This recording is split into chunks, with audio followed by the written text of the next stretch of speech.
welcome to our at-home lash lift tutorial. Before starting, please make sure to complete a skin sensitivity test at least 48 hours prior. Allow a minimum of 6 weeks between lash lift applications, as reapplying sooner may cause breakage. If you plan to tint or dye your lashes, this should be done after the lifting process, as the solution may cause hair to lighten. Here's what you'll need to get started: a non-oily makeup remover, cotton pads, water, and disposable gloves if you'd like to use them. Start by making sure your lashes are completely clean and free from makeup, oil, or residue. Choose the lash shield size based on the kind of lift you want. A smaller shield will give a stronger, more dramatic lift, while a larger shield creates a softer, more natural curve. Complete the process one eye at a time for precaution. Apply a thin layer of glue to the back of the shield and place it onto the eyelid as close to the lash line as possible. The closer it sits to the base of the lashes, the better the lift will be. Next, apply glue to the front of the shield.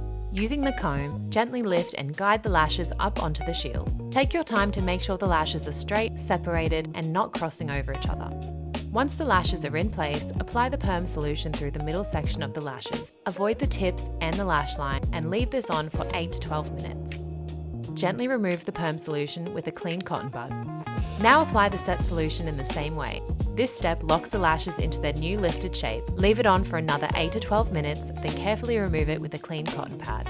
Gently detach the shield from the eyelid and finish by brushing the Nourish serum through the lashes with a spoolie to condition and strengthen. Now you're finished. Keep your lashes dry and avoid steam, swimming, or saunas for 48 hours and mascara or eye makeup for the first 24.